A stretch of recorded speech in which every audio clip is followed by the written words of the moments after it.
Assalomu alaykum hurmatli ustozlar. Kitap anglashni va kitap o'qishni yaxshi ko'rgan suyimli do'stlar. Mushu bir kuninglar xayrlik bo'lsin. Erkin Sidiq yazmalari 7-qism turmushning muhim soatlari va savoqlari degan kitobimizning o'rinliqni yaxshi ishga aylantirishning 10 xil usuli degan qismini o'qib beramiz.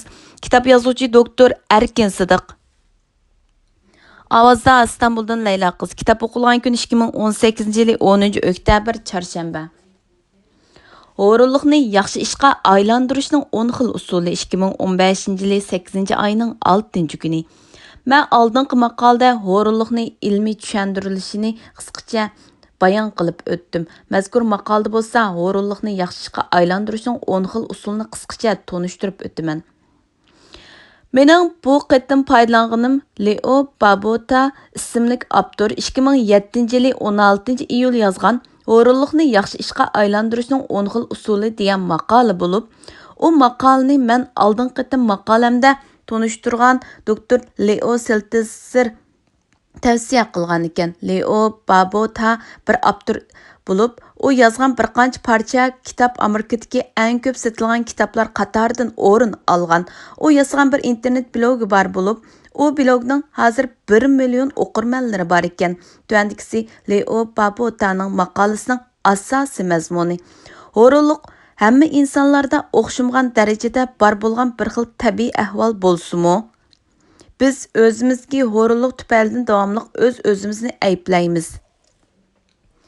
Jamiyat bizga nima desa daversin. Biz hozir o'z-o'zimizni tanqid qilishni to'xtatib, qanday qilganda o'rinliqni bir ijobiy narsaga aylantirg'ili bo'lganligiga qarab baqayli. Men sezgan bir ahvol shuki, eng aqlli kishilar eng o'rin keladi. Ular doim xizmatdan yiroq turishga amal izlaydi yoki bo'lmasa ba'zi ishlarni qilishni osonlashtiradi. Shuning bilan ular ba'zi ishlarni qilishdagi eng oqilona va nihoyat esil yangiliklarni o'ylab chiqadi. Masalan, kompyuter va mikrodolqin do'qibkisi qatorliq narsalar ana shunday ijod qilingan. Tuanda ko'rib o'tadiganimizdek, o'rinliqdan to'g'ri foydalansa, uni unum beradigan narsaga aylantirg'ili bo'ldi. Birinchi darajasi tuandagidek tuanrak ishlarni qilishni qo'lga keltirish. Amerikada 1949-yillari vujudga kelgan tashkillangan kechiktirmachilik degan bir uqum bor bo'lib, uning asosiy mazmuni mundaq: ba'zi ta'sis ishlarni qilishdan saqlanish uchun uning o'rniga siz bir qancha oson ishlarni qilish.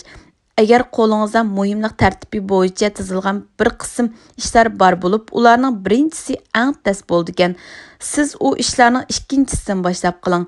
Agar siz ta'sis ishlardan o'zingizni qochiradigan o'rinlardan bo'lsangiz, tizimlikdagi birinchi ishni qilmay, qolganini qilasiz. Agar hozirgi birinchi ishdimi muhim va ta'sirli ishdan yana biri chiqadigan, siz uni qilmay burunqi eng ta'sirli ishni qilasiz. Shuning bilan yaxshi unumga erishsiz. Ikkinchi, bir qism ishlarni boshqalarga vazifa qilib o'tkazib berish. O'rin kishilar boshliq bo'lishni yaxshi ko'radigan bo'lib, ular ishlarni boshqalarga vazifa qilib topshirib qo'yib, o'zi unumdor odam qiyofatiga kirib oldi. Siz bir boshliq bo'lmagan taqdirdami, bir qism ishlarni xizmatdoshlaringizga, hatto boshliqingizga o'tkazib berishni o'rganing. O'zingizdagi vazifa tizimligiga astoydil qarab chiqib, ularning yerimini boshqalarga o'tkazib berishga bo'lmaydiganligini bir qatim tekshirib beqing. Agar o'zingizga ishonchingiz bo'lmasa, u ishlarni boshqalarga topshirib ko'rib beqing. Shu orqali o'zingiz hech ish qilmay turibla vazifaning yerimidan qutula olasiz. 3. Ishni avtomatlashtirish. Ba'zi ko'p qatim takrorlab qiladigan ishlarni avtomatlashtirish jihatdami izlanib beqing. Bu o'rin kishilarda bor bo'lgan ijodkorlikni talab qildi. Siz ba'zi ishlarni kompyuterga avtomatik holda qildira olasiz yoki bo'lmasa o'zingiz belgili qoida chiqarib berib, bir qism ishlarni boshqalarga o'z oldiga qiladigan ishni yo'lga qo'ya olasiz. Shu orqali o'zingizning tizimlikidagi bir qism vazifadan qutula olasiz. 4. Qisqartish. Endi siz o'zingizga tizimlikni astoydil tekshirib, ularning ichidagi qaysilarini qilmasa bo'lmaydi ekan, qaysilarini qisqartishga bo'ldi ekan, shularni aniqlab chiqing. Başlığınızga qo'lingizdagi vazifalarning bek ko'p bo'lib ketganligini aytib, uningdan bir qism vazifalarni qisqartib berishni tilib qilsangizmi bo'ladi. 5. To'xtatish. Vazifa tizimligingizdagi bir qism ishlarni yo'q qilishning yana bir amali u ishlarni qilish zaruriyati yo'qligicha u ishlarni qilmay saqlab turish. Ba'zi kechiktiruvchilik qilish orqali bir qism ishlarni qilmay qutulib ketgili bo'ladi.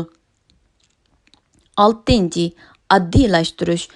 Agar siz qilmoqchi bo'lgan ba'zi ishlar murakkab va qiyin bo'ldigan, amal tepib ularni oddiylashtiring va oddiylashtirish shu ishlarni qilishning eng oson usullari qaysi degan masala ustida qattiq bosh qotirib beqing. 7. Eng oxirgacha saqlash. Ba'zi vaqtlarda ma'lum bir ishni qilishni to'xtatib qo'ysangiz, u ish nihoyatda muhim bir ish bo'lib chiqib qilib, uni cho'qim qilmasangiz bo'lmaydigan ahvol yuz beradi. Bundaq ahvolni siz boshqa birisi sizdan qattiq söylagandila andin bayqaysiz. Bu bir jiddiy ahvol bo'lib, mazkur ishning jiddiylik darajasi siz uchun bir turtki bo'lib qoladi. Şunun bilan siz o ishni qilaverasiz. Ammo bundaq jiddiy ahvol siz mazkur ishni biror hafta kechiktirgandila andin yuz beradi. Shunlashqa bundaq ahvolda agar siz eng oxirigacha saqlansangiz, uni jiddiy tutib qilishga nisbatan bir unumli turtkiga ega bo'lasiz. Shundaq bo'lg'achqa ba'zi ishlarni eng oxirigacha saqlab, andin uni bitirsangiz-mu ulgursiz. 8. O'rinliq mukofoti. Men o'z-o'zimga agar mau ishni qilmoqchi bo'lsam, men cho'qim o'rinliq qilishim kerak deyish orqali o'z-o'zimni mukofotlashni yaxshi ko'raman. Sababi men o'rinliqni yaxshi ko'raman. Shunga yuqorqidek qiliq menga bir ishni qilishga turtki bo'ladi. Amaliyotda agar men shu ishni kelar qitim 5 minut ichida qilib tugatsam, undan keyin men televizor ko'ra olmayman. 9. O'z-o'zi ruhlantiradigan ishlarni qilish. Agar siz ba'zi ishlarni qilishga nihoyat o'rinliq qilsangiz, u cho'qim shu ishlarning sizga intayin zerikishlik tuyg'ulishidan bo'lgan bo'lishi mumkin. Agar shundoq bo'ldikan, siz o'zingizni ruhlantiradigan ba'zi ishlarni qilishga urinib beqing. Siz uchun muhim, hosulliq hamda sizni ruhlantira oladigan ishlarni bir tizim qilib yezib chiqing. Andin shu ishlarni bir-birlab qilishga boshlang. Siz zerikishlik ishlardan cho'qim o'zingizni qochirsiz, ammo shunda qilish sizning boshqa o'zingizni ruhlantiradigan ishlarni qilishga turtki bo'ladi. Agar siz hozir nihoyat zerikishlik ishdan birini qilishga majburiy bo'lib qoldikansiz, u ishni o'zingizni hayajonga soladigan bir ishga aylantirish chorasini qilib beqing. Bundaq bir texnikani qo'llanib beqing. Halqi ishning naqadar qiyin ekanligini o'ylamay, u ishni qilish orqali siz qanday foydalarga erishadiganligingizni o'ylang. Ehtimol siz shu ishni qilish orqali pulga, nom-shuhratga, yaxshi yemeklarga va yaxshi narsalarga erishib qilishingiz mumkin. 10. Eski ishni qilishni, yaxshi ishni qilishdan tasrak qilib qo'yish. Sizning 1-2 qavatlik uyingiz bor bo'lib, siz astin qavatdagi televizorning oldiga qo'yilgan sapada o'tirib ishlaysiz. Ammo siz sapada o'tirgan hamon televizorni ochib, biror programmani ko'rishni yaxshi ko'rasiz.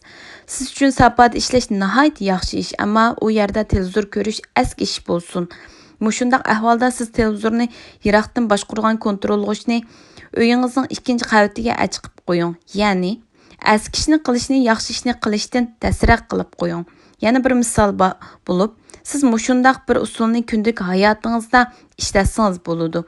Leo Babotaning maqolasining mazmuni mush yerda oxirlashdi. Oxirgi so'z.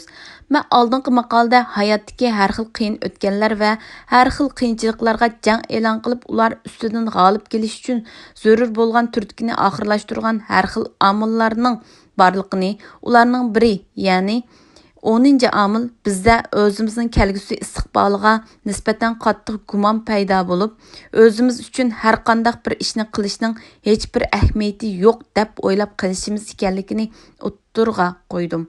Men hozir yashayotgan Uyg'urlar ichida yuqorqidek bir holatga petib qolgan kishilar az emas deb o'ylayman.